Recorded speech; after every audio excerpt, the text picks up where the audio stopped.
Puji Tuhan. Selamat kita berbakti dan puji nama Tuhan. Kita bersyukur pagi hari ini saudara. Betapa Tuhan Yesus itu sungguh baik. Kita diberi kesehatan dan diberi kekuatan. Mari kita bangkit berdiri.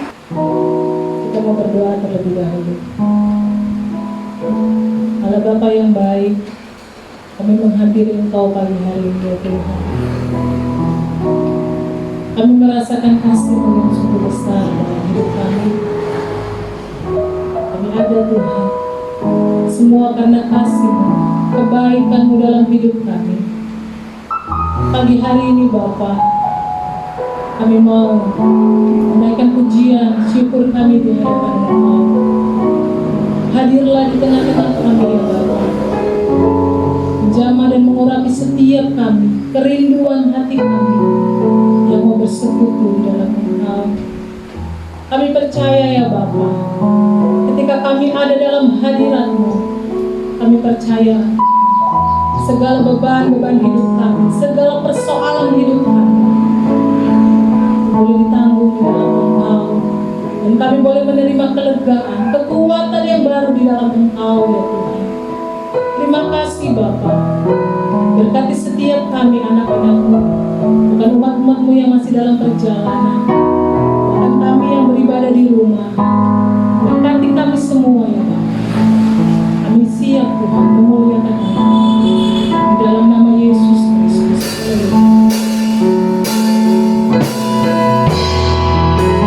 Penuhi hati kami ya Bapa. Biarlah kami boleh menikmati kehadiran-Mu terus ya Tuhan. Ada di dalam hadirat-Mu, ada kuasa, ada kekuatan. Haleluya.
kasih yang sempurna telah dicurahkan dalam hidup kita lewat kematian, lewat pengorbanannya di kayu salib, boleh diselamatkan.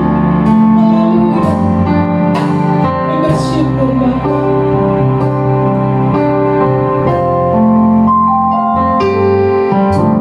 Kasih yang sempurna telah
Tuhan, tegur kami lewat firman, ya Bapa. Bentuk kami menjadi bencana yang indah di hadapan Engkau. Urapi hamba-Mu akan membantu firman, urapan arah tempat yang maha tinggi. Bahkan kami semua yang ada, yang mendengarkan, yang ada di tempat ini maupun yang ada di rumah, urapan yang sama juga menjadi bagian dalam hidup kami. Kami siap Bapa untuk duduk diam mendengar firman-Mu. Di dalam nama Yesus Kristus. Haleluya. Amin. Haleluya. Salam sejahtera dalam kasih Tuhan Yesus Kristus. Tuhan memberkati Bapak Ibu dan saudara sekalian. Pagi hari ini saudara, kita akan kembali belajar dari firman Tuhan. Dan dalam ibadah minggu pagi ini saya ajak saudara untuk melihat ayat yang saya sudah sempat sampaikan di dalam ibadah online kita hari Rabu, yaitu di dalam Injil Yohanes pasal 21 ayat yang ke-15 saja ayat yang kita baca. Injil Yohanes pasal yang ke-21, dan kita fokuskan pembacaannya di dalam ayat yang ke-15.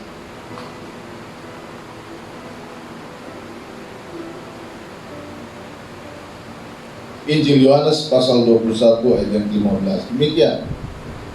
Sesudah sarapan, Yesus berkata kepada Simon Petrus, "Simon, anak Yohanes, apakah engkau mengasihi aku lebih daripada mereka ini?" Jawab Petrus kepadanya, "Benar, Tuhan, engkau tahu bahwa aku mengasihi engkau." Kata Yesus kepadanya, "Gembalakan domba-domba." Puji Tuhan. Bapak, Ibu, dan saudara yang dikasihi oleh Tuhan,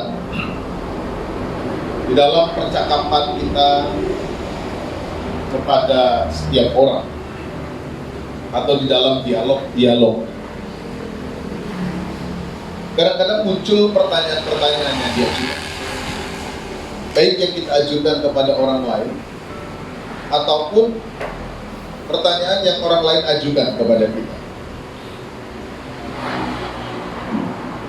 Kadang-kala di dalam pertanyaan-pertanyaan itu ada banyak sekali motivasi, ada banyak sekali alasan mengapa sebuah pertanyaan itu perlu diajukan.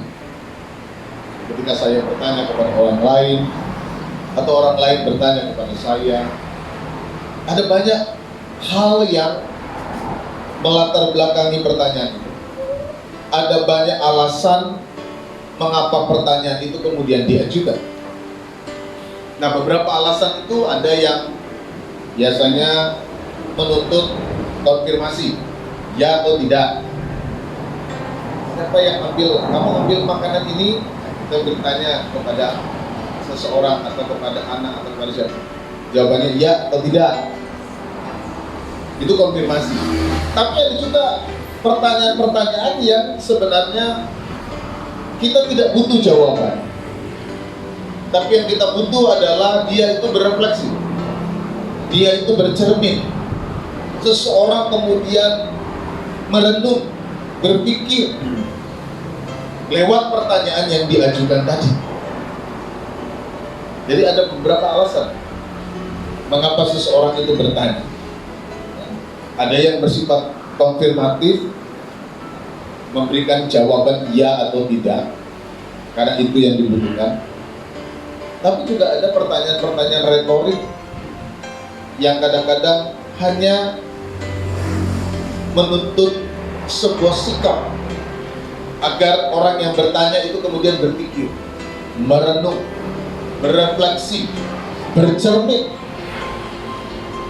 dari apa yang ditanyakan tadi, dari pertanyaan yang diajukan tadi. Nah, saudara, berdasarkan pemahaman ini, maka mari kita mencoba melihat pertanyaan Yesus kepada Petrus di dalam ayat yang kita baca pagi hari ini. Sebuah pertanyaan yang disampaikan oleh Yesus pasca kebangkitannya, ketika dia menampakkan diri kepada murid-murid, dan kali yang ketiga ini dia menampakkan diri kepada murid-murid di pantai berdasarkan catatan Yohanes. Dan di dalam konteks itulah Yesus kemudian bertanya kepada Petrus. Nah, pertanyaan yang kemudian kita ajukan sebagai bagian dari usaha memahami ayat-ayat yang kita baca ini adalah, apakah pertanyaan Yesus kepada Petrus hanya bersifat konfirmasi, membutuhkan jawaban ya atau tidak? Terus, apakah engkau mengasihi? Apakah pertanyaan yang diajukan Yesus ini adalah sebuah pertanyaan konfirmasi yang hanya sekedar menjawab ya atau tidak? Atau adalah sebuah pertanyaan yang memiliki alasan lain? Pertanyaan berikut yang kemudian bisa kita ajukan sebagai renungan kita adalah, apa makna pertanyaan ini bagi Petrus sebenarnya? Dan kemudian apa makna pertanyaan Yesus kepada Petrus ini bagi kita yang kemudian membaca, merenungkan catatan kebenaran firman Tuhan pada pagi hari. Saudara, mari kita kemudian mencoba untuk melihat, merunut pertanyaan-pertanyaan yang kita ajukan tadi sebagai bahan refleksi kita. Apakah pertanyaan Yesus kepada Petrus hanya sekedar sebuah pertanyaan yang bersifat konfirmatif, yang hanya membutuhkan jawaban ya atau tidak? Nah, kalau kita, saudara, mencoba mendalami pertanyaan Yesus berdasarkan konteks di mana Petrus adalah seorang murid yang telah dan sempat mengecewakan Yesus, berdasarkan atas penolakan, atas penyangkalan Petrus, berdasarkan pertanyaan seorang budak perempuan di tengah-tengah suasana pengadilan Yesus pada waktu itu. Tentu ketika kita mencoba melihat pertanyaan Yesus dalam bingkai kerangka di mana Yesus tahu Petrus pernah menyangkali, pertanyaan ini bukan sebuah pertanyaan yang hanya sekedar konfirmasi saja. Sebab Yesus tahu Petrus sudah menyangkal. Petrus sudah menyangkal Yesus tahu.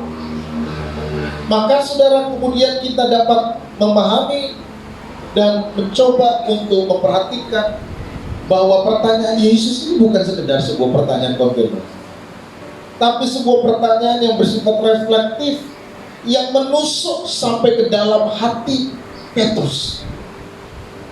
Jadi ketika Yesus bertanya, Petrus, apakah engkau mengasihi aku? Petrus yang sungguh-sungguh dan mungkin sudah sadar, sudah memahami betapa dia telah mengecewakan Yesus, pasti makdek. Saudara, misalnya yang sudah pernah melakukan sebuah hal yang tidak seharusnya, tiba-tiba orang mempertanyakan hal itu dengan tegas dan tajam. Misalnya kasusnya pencurian, apakah engkau mengambil uang di lemari itu? Orang yang ditanya dan si pelaku pasti bilang, jangan-jangan dia tahu, jangan-jangan dia ngerti. Petrus sedemikian rupa pasti menyadari bahwa pertanyaan Yesus ini bukan sebuah pertanyaan konfirmasi. Kalau mau coba konfirmasi, Yesus pasti tahu. Tetapi pertanyaan Yesus ini adalah sebuah pertanyaan reflektif, pertanyaan yang membuat Petrus harus berpikir, merenung, dan memahami apa yang harus ia lakukan. Saudara, pertanyaan ini menjadi penting bagi Petrus. Mengapa? Karena memang hidup yang Petrus jalani, hidup yang Petrus lewati di dalam pengiringannya kepada Yesus adalah sebuah kehidupan yang membuat dia harus bergumul, membuat dia harus berhadapan dengan tantangan. Karena dalam fase perjalanan iman Petrus ini sedang melewati sebuah fase kehidupan yang memang tidak mudah. Dia berhadapan dengan sesuatu yang membuat dia pada akhirnya menyangkal Yesus. Petrus mengalami sebuah kondisi kehidupan rohani yang memang sempat anjlok di dalam peristiwa di sekitar penyaliban Tuhan Yesus. Maka saudara, pertanyaan Yesus yang bersifat reflektif dan tajam kepada Petrus, mengingatkan Petrus. Apa ya? Pertama, pertanyaan Yesus itu mengingatkan Petrus bahwa aku pernah gagal. Aku pernah tidak konsisten dengan apa yang aku ucapkan. Karena Petrus ini kan murid yang paling hebat kalau bicara di depan. Guru, biarpun mereka semua meninggalkan engkau, aku tidak akan meninggalkan. Aku siap masuk penjara. Ini kalau misalnya ada sepasang kekasih lalu cowoknya ngomong dulu, biarpun bumi bergoncang, biarpun ada gempa, aku tetap akan bersamamu. Giliran gempa dia kacir duluan.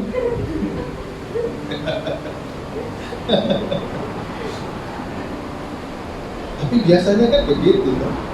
Orang yang lagi berpacaran itu semuanya itu serba wah. Laut ku seberang, api ku terjang. Giliran kena panas pikir, aduh, marah-marah. Petrus seperti ketika murid lain semua gelisah, Petrus bilang, guru, aku sekali-kali tidak akan membiarkan engkau di penjara. Aku rela mati untukmu, guru. Yesus bilang, Yesus tahu kan, makanya Yesus bilang, besok sebelum ayam berkokok, kau udah sangkal atau tidak? Oh enggak, guru, aku siap masuk dalam. Setelah kejadian itu, ketika Yesus bertanya, Petrus, atau misalnya sang cewek ini bertanya, Mas, apa engkau mengasihi aku? Mungkin cowoknya udah mulai, gimana ya, kemarin aku sempat gagal. Petrus pasti berpikir begitu ketika Yesus bertanya. Petrus langsung ingat, ya aku pernah gagal dengan omonganku. Aku pernah gagal karena tidak konsisten dengan apa yang aku ucapkan. Jadi pertanyaan Yesus sebenarnya sebuah pertanyaan, menurut saya bukan sebuah pertanyaan yang ada sekedar dijawab. Karena Yesus tahu Petrus sudah menyangkal, tetapi Yesus ingin Petrus itu kemudian berpikir kembali tentang kehidupannya. Sehingga pertanyaan Yesus itu pertama mengingatkan Petrus, kamu pernah gagal Petrus dengan omongan? Kamu pernah gagal Petrus karena kamu tidak konsisten. Pertanyaan Yesus kepada Petrus juga mengingatkan sikap keponahan Petrus, kesombongan Petrus, ketidakseriusan Petrus di dalam mengikuti Yesus. Petrus disadarkan, aku ini terlalu pongah, aku ini terlalu sombong, aku ini terlalu merasa diri hebat, aku merasa diri paling di depan. Ayah Yama di belakang, yang lain di belakang, yang lain tidak sehebat aku. Aku yang paling hebat. Dia pernah, dia merasa diri paling hebat, tetapi pada akhirnya dia jatuh. Pengalaman dia ini kan sebenarnya jalannya udah mirip-mirip dengan Yudas. Masalahnya Yudas tidak bertobat, dia bertobat. Itu aja bedanya. Jalannya udah sama. Sama-sama menyangkali, sama-sama mengkhianati. Masalahnya Yudas tidak bertobat, bunuh diri, Petrus bertobat, ampun sama Tuhan dan hidupnya dipulih. Tapi jalan bisa. Petrus diingatkan, aku terlalu pongah, aku terlalu sombong dengan segala sesuatu. Yang ketiga, saudara, pertanyaan Yesus ini kemudian tidak hanya sekedar mengingatkan Petrus yang pernah gagal, tidak hanya sekedar mengingatkan Petrus yang sangat sombong, tetapi pertanyaan Yesus juga menantang Petrus. Apakah engkau siap untuk hidup yang baru bersama dengan aku? Apakah engkau siap berkomitmen yang baru dengan aku? Apakah engkau siap memberikan prioritas terbaikmu bagiku? Sebab Yesus bertanya, saudara perhatikan pertanyaannya. Simon, anak Yohanes, apakah engkau mengasihi aku lebih daripada mereka ini? Pertanyaan Yesus pertama, saudara. Mengapa kemudian kita bisa melihat bahwa ini adalah tantangan Yesus kepada Petrus untuk dia hidup dalam cara yang baru? Pertama, Yesus menyebut dengan sebutan Simon, anak Yohanes. Ini adalah nama asli Petrus, Simon, anak dari Bapak Yohanes. Jadi kalau di CTA, siapa nama anak Bapak Petrus? Yohanes. Simon, anak Yohanes. Tidak ngomong Petrus, sebab yang memberi nama Petrus itu siapa? Siapa yang memberi nama Petrus? Yesus. Dalam Injil Yohanes bagian awal nanti ketika dia bertemu dengan Petrus dan Andreas, Yesus bilang, sekarang kamu akan disebut Kefas, yaitu Petrus. Ketika Yesus bertanya di tepi pantai pasca kebangkitan, Yesus tidak lagi menyebut dengan sebutan itu, tetapi Yesus menyebut dengan sebutan Simon, anak Yohanes. Yesus ingin membawa Petrus pada ingatan awal. Yesus ingin memperbaharui Petrus dengan komitmennya yang awal. Aku mau melihat kamu sebagai orang yang baru, Simon, anak Yohanes. Tidak usah pikir lagi kegagalanmu sebagai Petrus. Padahal Petrus itu kan gagah loh. Petrus itu artinya apa? Hah? Nah, ibu-ibu CTA, atau sekolah minggu yang ikut CTA, Petrus artinya apa? Batu karang, keras. Tapi mentalnya Petrus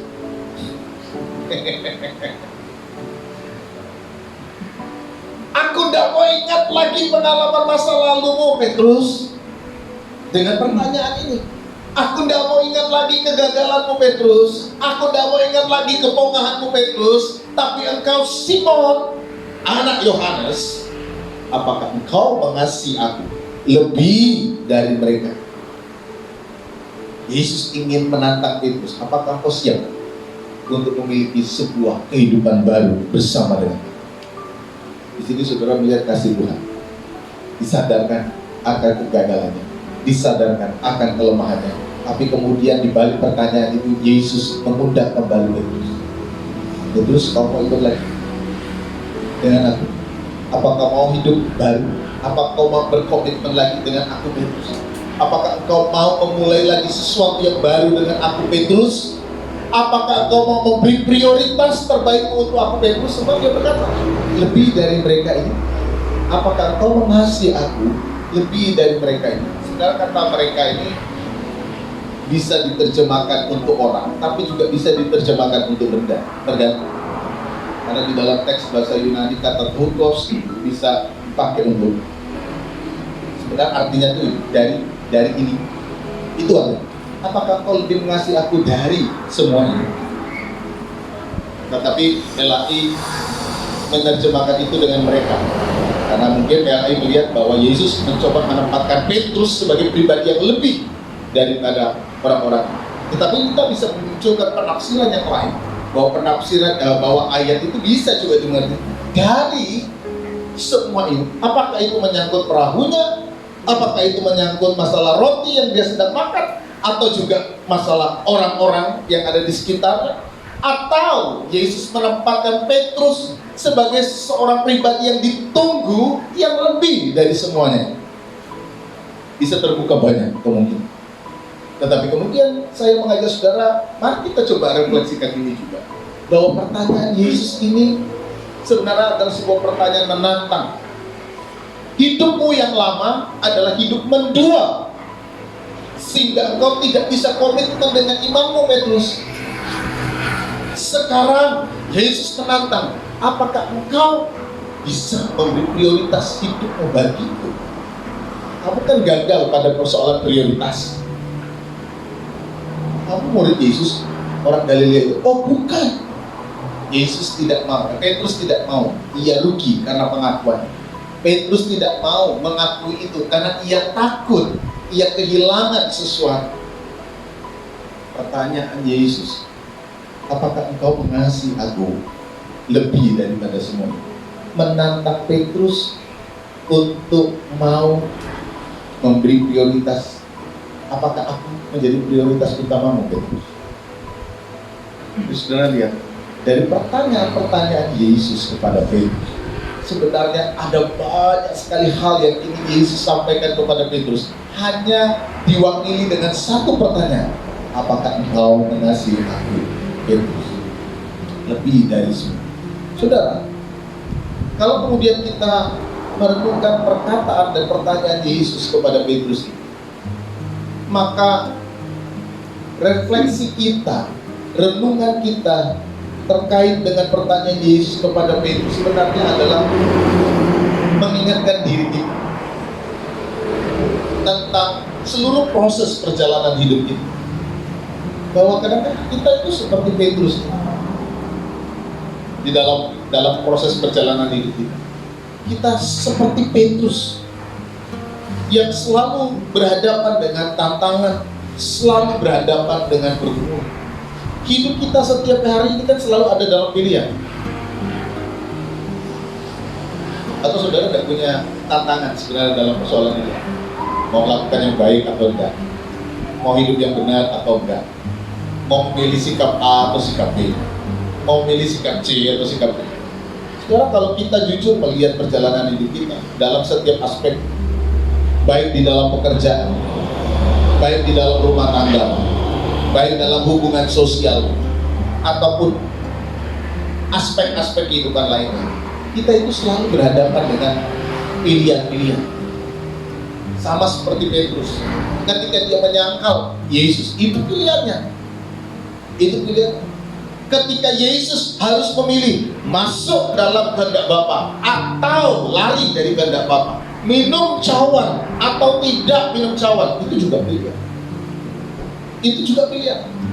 Nah, setiap hari saudara, sadar atau tidak, saudara kita itu dihadapkan pada pilihan-pilihan itu. Dalam pekerjaan misalnya, kita memilih bekerja dengan baik atau tidak. Kita mau memilih bekerja dengan jujur atau tidak.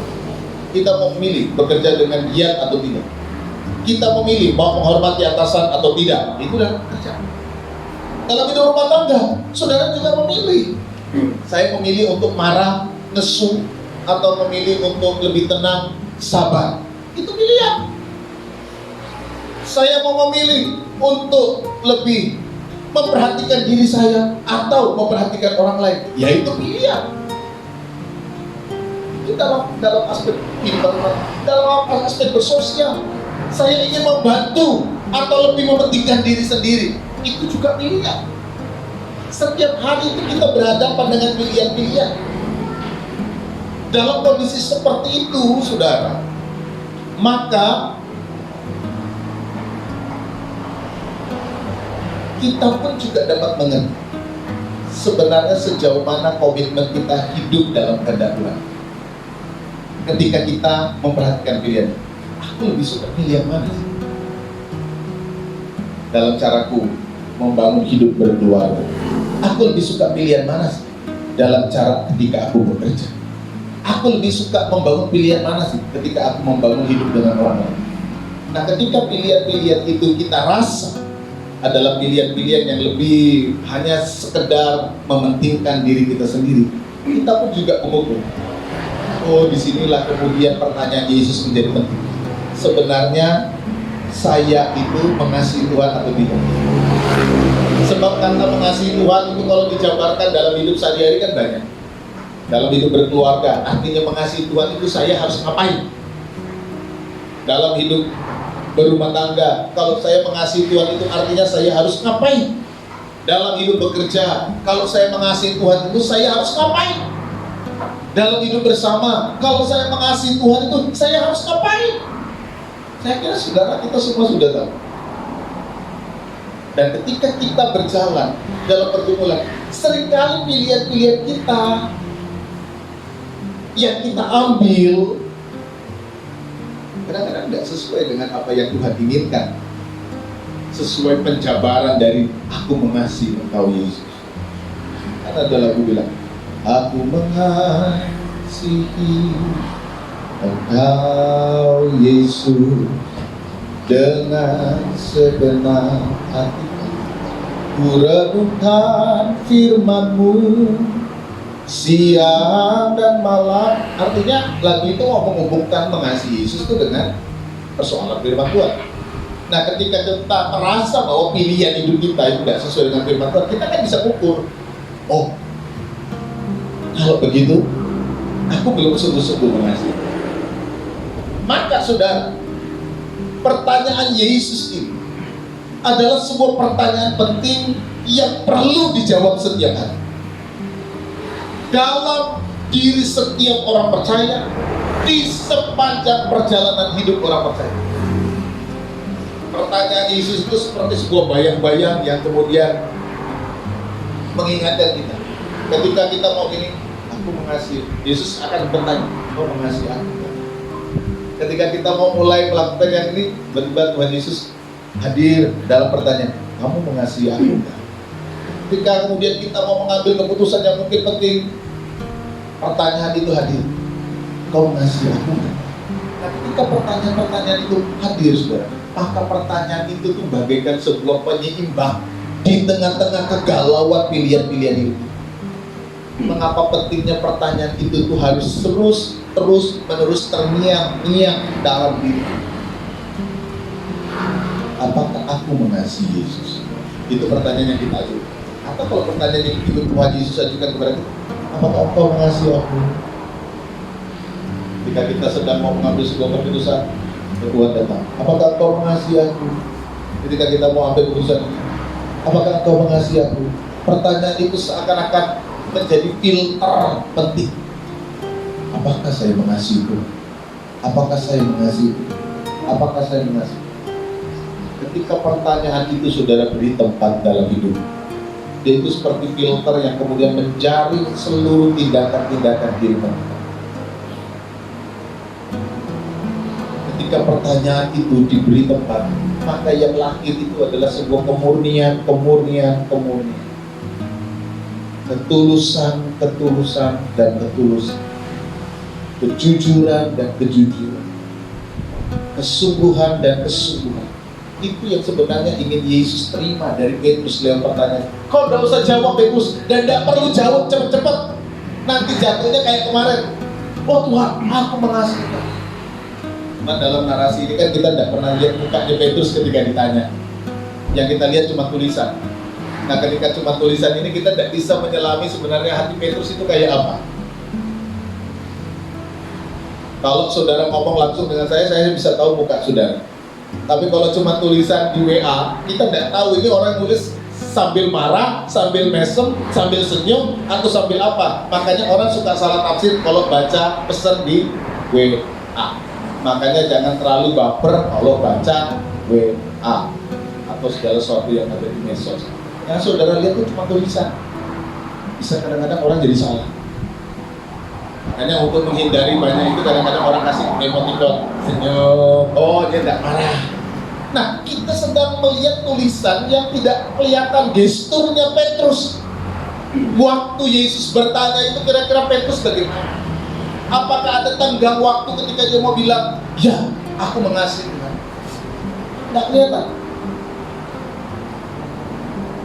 Tetapi kemudian Petrus berkata, aku mengasihi Engkau Tuhan.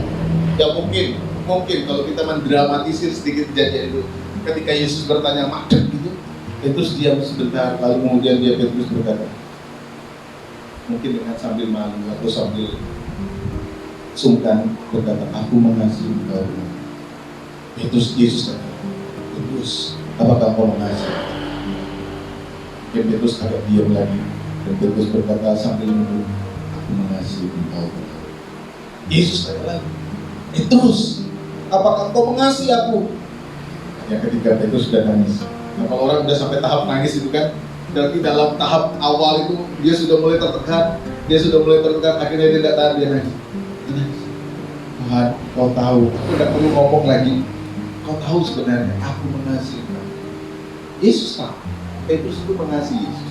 Hanya mungkin dalam sisi-sisi tertentu, situasi-situasi tertentu, pilihan kasih Petrus kepada Yesus menjadi kalah.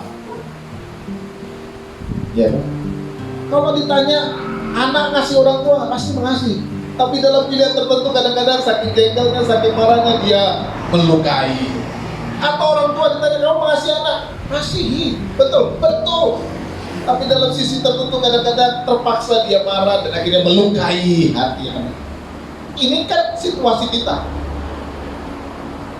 Yesus tahu Petrus mengasihi dia, tapi Yesus juga tahu kelemahan-kelemahan Petrus.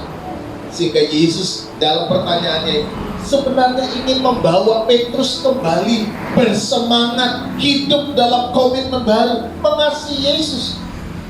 Maka pertanyaan Yesus ini adalah pertanyaan penting bagi kita, yang perlu untuk terus ada dan kita dengarkan setiap hari. Dan semoga Roh Kudus terus berbicara kepada saudara dalam setiap keputusan penting hidup, dan bertanya, apakah engkau mengasihi? Apakah engkau mengasihi? Saudara, yang kedua, mengapa Yesus perlu mempertanyakan hal kasih? Hari Rabu kemarin sempat saya singgung sedikit hal ini. Mengapa kasih? Dan kita melihat bahwa istilah kasih adalah istilah penting di dalam Injil Yohanes. Yohanes juga disebut sebagai murid yang dikasihi, murid yang dikasihi. Dan di ujung Injil Yohanes ini, dialog yang diangkat atau tema besar yang diangkat adalah tentang kasih, yaitu kisah Yesus dan Petrus ini, yang adalah kisah terakhir dicatat dalam Injil Yohanes. Mengapa kasih kepada Yesus harus menjadi sesuatu yang utama? Mengapa di akhir kitab Yohanes isu ini yang kemudian diangkat kembali? Saudara, kalau kemudian kita mencoba merenungkan catatan Yohanes ini, akhirnya kita bisa melihat bahwa Yohanes ingin menegaskan bahwa apa yang berkaitan dengan Allah, karya Allah di dalam diri Yesus bagi dunia, semua ini adalah tentang kasih. Tentang kasih. Bapa mengasihi Yesus, Yesus mengasihi dunia, mengasihi murid-murid, dan Yesus minta agar setiap orang tinggal di dalam kasih. Inilah hukum yang baru yang aku berikan kepadamu, yaitu tentang kasih. Kasihlah. Kalau kemudian kita mau selami dengan sendiri, yang akan melahirkan karya-karya keselamatan, melahirkan karya-karya kehidupan. Kasihlah yang akan membawa kehidupan. Kasihlah yang akan pada akhirnya memberikan dan menghadirkan karya keselamatan di dalam diri setiap orang. Sebesar apapun tantangannya, sebesar apapun persoalannya, kasih akan menyelamatkan. Kasih perlu untuk dipulihkan.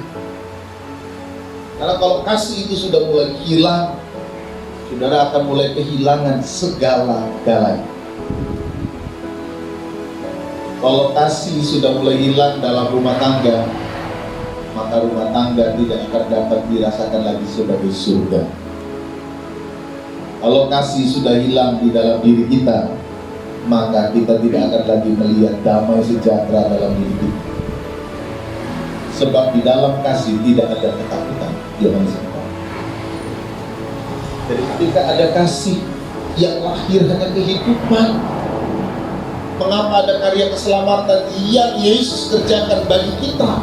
Sekalipun pilihan tantangannya tidak mudah buat Yesus, tapi karena Allah mengasihi kita, itu bukti.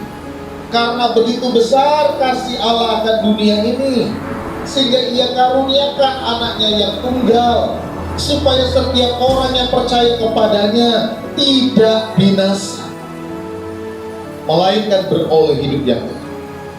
Ini semua persoalan tentang kasih. Kasih melainkan keselamatan. Nah, kalau kita bicara tentang kasih, kasih itu bukan soal saya berpihak kepada A atau B, saya lebih suka dia atau suka B. Kasih itu bukan sekedar soal saya di pihak siapa. Kalau saya mengasihi kamu, ya saya di pihakmu. Kasih itu bukan persoalan keberpihakan. Kasih itu adalah persoalan nilai. Kasih itu adalah persoalan kebenaran.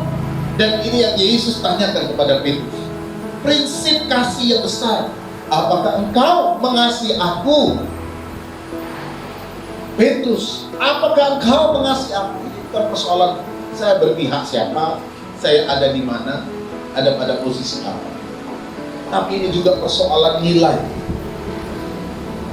Ini persoalan kebenaran. Jadi kalau Yesus mengatakan hukum kasih, mengajarkan hukum kasih, dia mengajarkan sebuah nilai dan mengajarkan sebuah kebenaran yang melahirkan kehidupan. Di dalam perjalanan kehidupan kita, saudara, kasih ini menjadi sesuatu yang penting. Karena kasih ini akan menempatkan kita bukan hanya pada posisi, tapi pada sikap tindakan yang benar. Makanya kasih itu, di dalam kasih tidak ada ketakutan. Dosalah yang membawa ketakutan. Jadi ketika orang hidup di dalam kasih, dia hidup di dalam nilai dan kebenaran. Namun kita kadang-kadang harus jujur. Kita harus jujur bahwa perjalanan hidup kita untuk mengasihi Tuhan itu tidak selalu mulus. Perjalanan kita untuk mengasihi Tuhan itu tidak selalu mulus. Kalau kita mau jujur, kadang-kadang kita seperti itu. Seperti itu. Kita bisa gagal, kita bisa sombong, kita bisa tidak konsisten. Paulus, seorang rasul besar, pun mengakui akan keterbatasan. Maunya yang baik yang aku lakukan, tapi yang jahat yang keluar seringkali dalam hidup.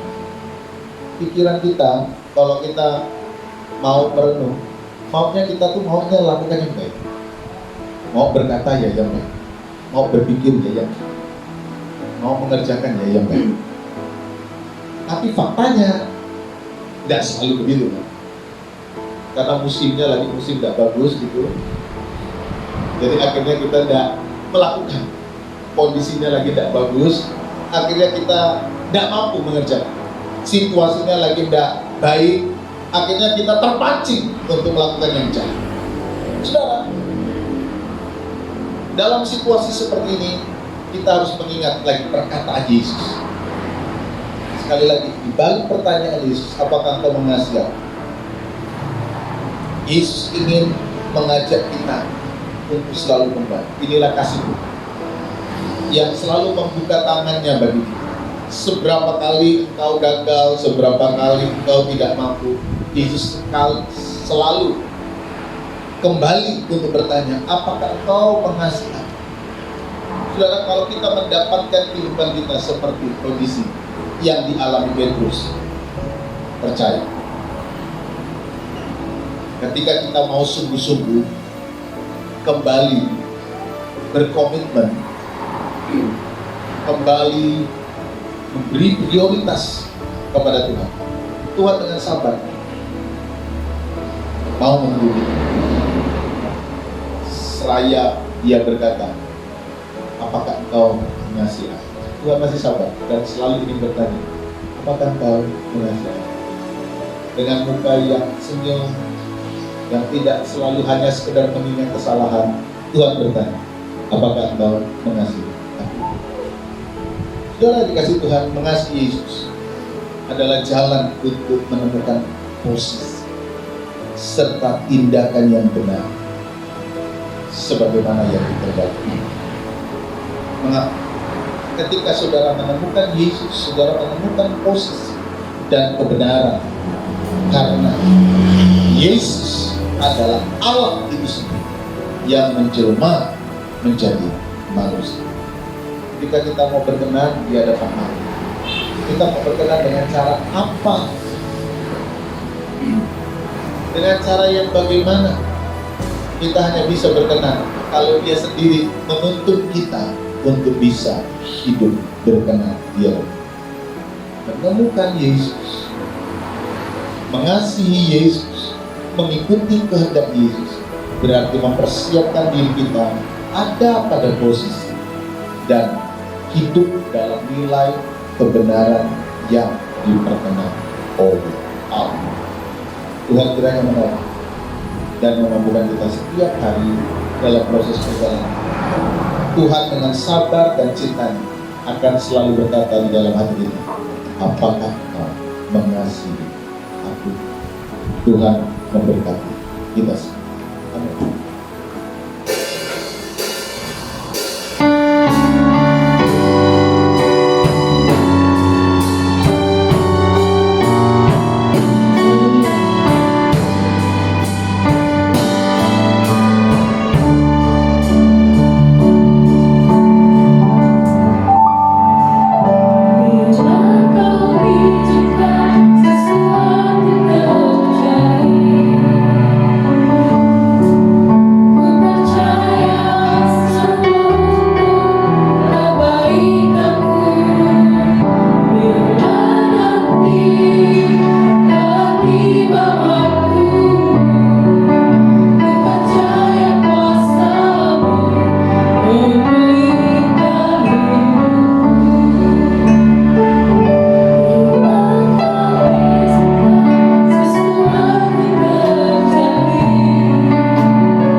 menjadi rema dalam hidup kami.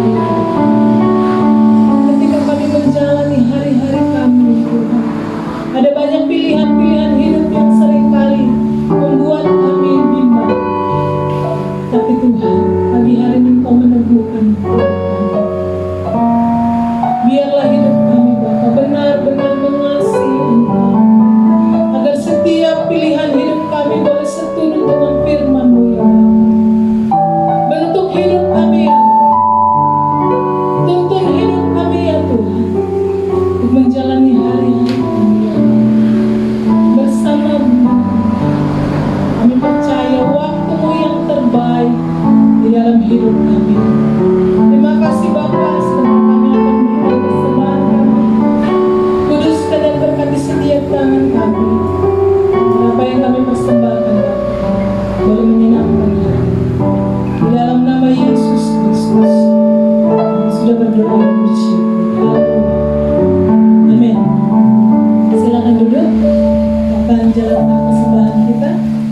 Oh lihatlah betapa baiknya Tuhan.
Dalam pengumuman gereja untuk sepanjang untuk minggu depan, untuk ibadah raya minggu depan tanggal 2 Mei awal bulan kita akan sertai dengan perjamuan kudus. Nanti yang akan memimpin pujian nanti Mbak Dani, kemudian singer nanti Mbak Glory, LCD-nya Mbak Vita, cek suhunya Mbak Esther, kolektannya Ibu Silaban, tim musik seperti biasa. Untuk ibadah pertengahan minggu seperti biasa masih online. Itu saja pengumuman gereja. Mari saya undang sidang jemaat kembali bangkit berdiri. Terima kasih Yesus.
Kami bersyukur kepada Tuhan, Engkau sungguh baik bagi kami. Engkau mengizinkan kami beribadah pada pagi hari bersama memuliakan nama. Kami bersyukur karena Tuhan mengasihi, mencintai hidup kami semua. Kami tidak dapat membalas anugerah selain ucapan syukur dan terima kasih. Sebab Tuhan baik, bahwasanya untuk selama-lamanya kasih setia. Kita berdoa bagi setiap jemaat, anak-anakmu sudah beribadah pagi ini, baik yang secara langsung maupun melalui tayangan online. Tuhan kiranya yang memberkati, Tuhan yang memberkati seluruh kehidupan mereka, dan apa saja yang sedang mereka hadapi hari ini, kiranya Engkau berkemuran atas hidup mereka. Engkau menguatkan, Engkau meneguhkan, Engkau memampukan, sehingga setiap hidup anak-anak boleh dengan sungguh melakukan yang terbaik untuk kemuliaan bagi nama Tuhan. Memberkati setiap hidup rumah tangga, memberkati setiap hidup pekerjaan mereka, memberkati seluruh proses perjalanan hidup mereka di sepanjang minggu ini. Kiranya kasih setia dan anugerah Allah berkarya, bekerja atas hidup semua anak-anak, sehingga mereka diberi kekuatan, diberi kemampuan. Mereka yang lemah, yang sakit, Engkau sembuhkan, pulihkan hidup mereka. Mereka yang berada di dalam berbagai pergumulan, Engkau kiranya menguatkan dan memampukan. Kiranya kasih setia Allah, damai sejahtera Allah dianugerahkan atas kehidupan anak-anakmu sekalian. Terima kasih Bapa, terima kasih Tuhan. Kami menyerahkan seluruh kehidupan kami semua ke dalam tangan-Mu. Tuhan kiranya yang memberkati, Tuhan kiranya yang campur tangan, Tuhan kiranya memberi kekuatan dan sukacita dari Allah boleh berkarya, bekerja atas hidup kita sekalian. Terima kasih Bapa, terima kasih Yesus. Kami menyerahkan seluruh hidup kami ke dalam tangan-Mu, bangsa dan negara kami ke dalam tangan Tuhan. Kasihilah bangsa kami. Kami juga berdoa bagi kapal selam Nenggala Tuhan. Kami tidak tahu bagaimana kondisinya, tapi kami mohon Tuhan berkemurahan, menyelamatkan, berkemurahan atas setiap awak yang ada di dalamnya. Biarkanlah kasih setia-Mu ada atas kehidupan mereka, dan biarlah mereka dapat diselamatkan oleh karena karya dan kehendak Tuhan. Ini doa kami, ini mohonan kami kepada Tuhan. Dengarlah setiap doa kami ya Tuhan. Terima kasih Bapa, terima kasih Yesus. Saudaraku yang terkasih, sekarang marilah kita pulang dan bawalah berkat Tuhan. Kiranya anugerah damai sejahtera dari Tuhan Yesus, kasih Allah Bapa di dalam persekutuan Roh Kudus kiranya turun atas kita sekalian hari ini sampai selama-lamanya. Tuhan memberkati engkau, Tuhan memberkati keluargamu, Tuhan memberkati apa yang kau makan, minum, dan pakai. Tuhan memberkati seluruh usaha dan pekerjaanmu. Tuhan yang akan mengangkat engkau dan memberikan kepadamu hari depan yang berharapan dan sukacita yang Dia kerjakan hari ini sampai selama-lamanya dalam berkat nama Tuhan Yesus Kristus. Haleluya, amin. Selamat siang, Tuhan memberkati kita semua.